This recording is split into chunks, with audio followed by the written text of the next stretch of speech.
রোহিঙ্গা ও কিছু ভারতীয় মুসলিম নারীকে সীমান্তে পুশিন করার চেষ্টা করে ভারতীয় সীমান্তরক্ষী বাহিনী বিএসএফ।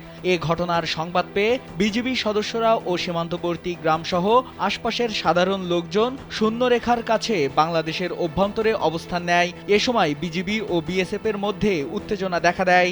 এমন একটি ভিডিও সামাজিক যোগাযোগ মাধ্যমে ছড়িয়ে পড়লে তা মুহূর্তের মধ্যে ভাইরাল হয়। ৪৩ সেকেন্ডের সেই ভিডিওতে দেখা যায় রোহিঙ্গা পুশিনের ঘটনার সংবাদ পেয়ে সীমান্তবর্তী গ্রামবাসী লাঠি সোঁটা নিয়ে শূন্যরেখার কাছে বাংলাদেশের অভ্যন্তরে অবস্থান নেন।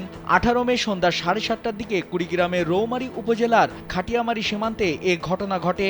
প্রত্যক্ষদর্শীরা জানান, সীমান্তের আন্তর্জাতিক মেইন পিলারের ১৬৩ এর ৩ সাব পিলার এলাকার ভারতের জোরডাঙ্গা বিএসএফ ক্যাম্পের সদস্যরা রোহিঙ্গা নাগরিক ও ভারতীয় কিছু মুসলিম নারীকে বাংলাদেশের খাটিয়ামারী সীমান্তে পাঠিয়ে দেন। যমুনা ইলেকট্রনিক্স ঈদে ডাবল খুশি অফার সিজন 3, যে কোনো পণ্য কিনলেই পাচ্ছেন নিশ্চিত ঈদ উপহার। এ সময় সীমান্তের শূন্যরেখায় এক নারীকে দেখতে পান রৌমারী বিওপি ক্যাম্পের বিজিবির টহলরত সদস্যরা ও স্থানীয়রা। পরে ওই নারীকে জিজ্ঞাসাবাদ করে ভারতীয় নাগরিক নিশ্চিত হওয়া যায়। বিজিবি সদস্যরা ওই নারীকে টহলরত বিএসএফ এর কাছে নিয়ে গেলে উভয় পক্ষের মধ্যে তর্ক বিতর্ক শুরু হয়। এক পর্যায়ে গোলাগুলির প্রস্তুতি নিলেও শেষ পর্যন্ত কেউ গুলি ছোড়েনি। এ বিষয়ে জানতে চাইলে জামালপুর ৩৫ বিজিবি ব্যাটালিয়নের অধীন রৌমারী কোম্পানি সদর ক্যাম্পের সুবেদার সোহেল রানা কালবেলাকে বলেন, ওই নারীর বাড়ি ভারতে, তা সঠিক, কিন্তু তিনি বলছেন খাটিয়ামারী গ্রামের এক ব্যক্তির স্ত্রী, তার স্বামী বর্তমানে জেলে আছেন। এই মহিলাটার বাড়ি হলো ইন্ডিয়াতে, বুঝছেন? বাড়ি ইন্ডিয়াতে।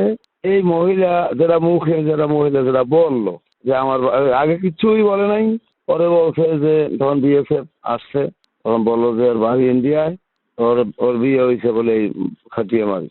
কার যার বিয়ে হয়েছে, কোন জায়গায় বিয়ে হয়েছে, নাম কয়, এই এলাকার লোক এরা চেনে না। এলাকার লোক বলছে না, এরকম কোনো মহিলা চিনি না, এরকম না। এইটা এখন বিএসএফ বলতেছে, দেখেন এ তো বলতেছে যে বাংলাদেশের খাটিয়ামারী এলাকার বউ, তো আমরা নেব কেন? আমরা নেব না।